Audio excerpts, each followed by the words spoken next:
Bismillahirrahmanirrahim. Assalamualaikum warahmatullahi wabarakatuh. Bismillah walhamdulillah wa syukrulillah wa la hawla wa la quwata illa billah. Asyhadu an la ilaha illallah wahdahu la syarikalah wa asyhadu anna Muhammadan abduhu wa rasuluhu la nabiyya ba'dah. Allahumma salli ala sayyidina Muhammad ibni Abdillah wa ala alihi wa ashabihi wa man tabi'ahum bi ihsanin ila yaumil qiyamah. Amma ba'du. Hadirin sidang pemirsa, pendengar YouTube Pendidikan SMA Pekanbaru Pondok Pesantren Babu Salam yang dimuliakan oleh Allah Subhanahu wa taala. Bersyukur kita kepada Allah Subhanahu wa taala dengan melafalkan alhamdulillah wa syukrulillah. Bersolawat kita kepada Rasulullah sallallahu alaihi wasallam dengan melafalkan Allahumma sholli ala sayyidina Muhammad wa ala ali sayyidina Muhammad. Mudah-mudahan dengan latahnya lisan kita menyebut salawat kepada beliau, kelak di yaumil mahsyar kita tergolong ke dalam umat Nabi Muhammad sallallahu alaihi wasallam yang mendapatkan syafaatul uzma, sehingga Allah Subhanahu wa taala berkenan meringankan langkah kaki kita di dalam meniti siratal mustaqimnya. Amin Allahumma amin. Sidang pendengar yang dimuliakan oleh Allah, tajuk kita pada kesempatan kali ini adalah Al-Quran beserta keagungan dan keistimewaannya. Sidang pendengar yang dimuliakan oleh Allah Subhanahu wa taala, Al-Quran merupakan pusaka yang ada di muka bumi ini. Al-Quran merupakan mukjizat yang Allah turunkan melalui malaikat Jibril alaihi salam kepada baginda Rasulullah sallallahu alaihi wasallam. Al-Quran sangat memiliki banyak keutamaan, banyak keistimewaan, banyak keagungannya. Bayangkan saja, Al-Quranul Karim diturunkan kepada Nabi Muhammad sallallahu alaihi wasallam melalui perantara malaikat Jibril. Maka pada saat itu malaikat Jibril menjadi salah satu malaikat yang paling mulia di mata Allah Subhanahu wa taala yang bergelar Ruhul Amin. Al-Quranul Karim Allah turunkan kepada baginda Rasulullah sallallahu alaihi wasallam. Maka pada saat itu pula baginda Nabi menjadi nabi termulia sepanjang zaman yang pernah Allah Subhanahu wa taala utus ke muka bumi ini. Al-Quranul Karim turun di suatu bulan, maka bulan tersebut secara otomatis menjadi bulan termulia di antara 11 bulan yang pernah ada. Al-Quranul Karim Allah turunkan pada suatu malam, yang mana malam itu disebut dengan malam Lailatul Qadar.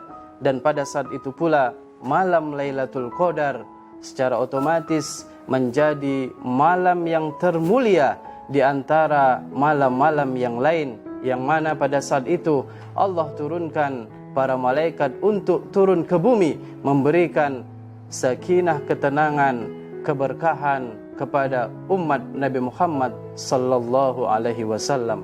Sidang pendengar yang dimuliakan oleh Allah Subhanahu wa taala, inilah di antara kemuliaan-kemuliaan Al-Qur'an.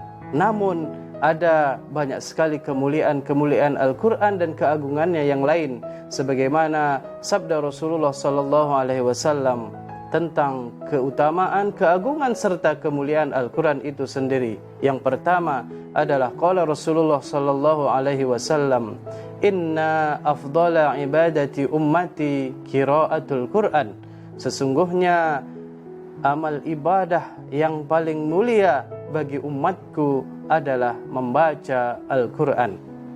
Sebagaimana sabda Rasulullah sallallahu alaihi wasallam ini, kita dapat mengambil pelajaran iktibar bahwasannya di antara ibadah-ibadah yang Allah syariatkan melalui baginda Rasulullah sallallahu alaihi wasallam di muka bumi ini, yang paling utama, yang paling mulia adalah membaca Al-Quran. Kemudian sebagaimana sabda Rasulullah sallallahu alaihi wasallam yang lain, yang disebutkan di dalam sebuah hadis yang berbunyi, Iqra'ul Qur'an fa innahu ya'ti yaumal qiyamati syafi'an li ashabi.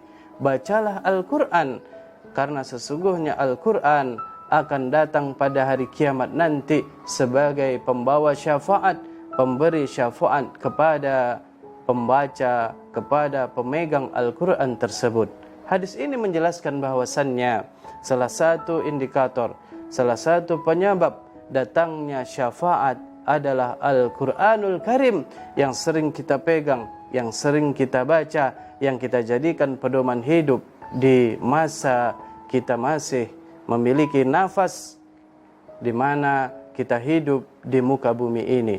Hadirin yang dimuliakan oleh Allah Subhanahu wa taala, keutamaan keagungan Al-Quran yang terakhir adalah sebagaimana sabda Rasulullah sallallahu alaihi wasallam yang berbunyi, Al-mahiru bil Qur'ani ma'as safaratil kiramil bararah.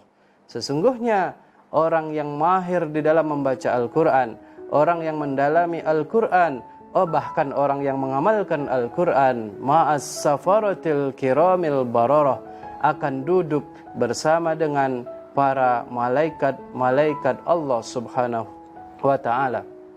Allah Subhanahu wa ta'ala akan menyiapkan kursi khusus. Allah Subhanahu wa ta'ala akan menyiapkan singgasana khusus bagi orang yang gemar membaca Al-Quran, yang pandai membaca Al-Quran di surga nanti berdampingan dengan para makhluk-makhluk yang mulia, yaitu malaikat Allah Subhanahu wa ta'ala. Sidang pendengar YouTube Pendidikan SMA Pondok Pesantren Babu Salam Pekanbaru yang dimuliakan oleh Allah Subhanahu wa ta'ala. Begitu agung Al-Quran, begitu mulia Al-Quran. Al-Quran sangat memiliki banyak kemuliaan bagi para pemegangnya, bagi para pembacanya. Oleh karena itu, saudaraku pemirsa yang dimuliakan oleh Allah Subhanahu wa ta'ala, bulan Ramadan ini merupakan bulan Quran. Ramadan adalah syahrul Quran. Oleh karena itu, marilah kita gunakan waktu, marilah kita gunakan saat demi saat, detik demi detik di bulan ini untuk memperdalam Al-Quran, menggali Al-Quran sebagaimana telah dilakukan oleh salafus saleh, orang-orang ulama terdahulu, orang-orang soleh terdahulu, bahwasannya mereka terkadang sampai menghatamkan Al-Quran itu puluhan kali atau berkali-kali. Imam Syafi'i rahimahullah dalam satu bulan Ramadan 30 hari beliau pernah menghatamkan Al-Quran 60 kali. Utsman bin Affan hampir setiap 3 hari di bulan Ramadan senantiasa menghatamkan Al-Quran. Bahkan ada salah satu ulama salafus saleh yang bernama Al-Habib bin Ahmad bin Muhammad Al-Muhdar, itu sengaja di dalam hidupnya menargetkan bahwasanya ia harus menghatamkan Al-Quran sebanyak 8.000 kali. Seorang sufi wanita yang sangat-sangat tersohor namanya Rabi'atul Adawiyah, selama hidupnya pernah menghatamkan Al-Quran sebanyak 7.000 kali. Hadirin yang dimuliakan oleh Allah, oleh karenanya marilah kita tiru ulama soleh, orang-orang soleh terdahulu di dalam memegang Al-Quran, di dalam membaca Al-Quran, di dalam mengamalkan Al-Quran dalam kehidupan sehari-hari. Wabil khusus di bulan Ramadan ini, marilah kita tingkatkan bersama-sama dalam membaca Al-Quran, menelaah Al-Quran, mempelajari Al-Quran. Barangkali ini saja yang dapat kami sampaikan pada kesempatan kali ini. Billahi taufik wal hidayah, wal ridha wal inayah.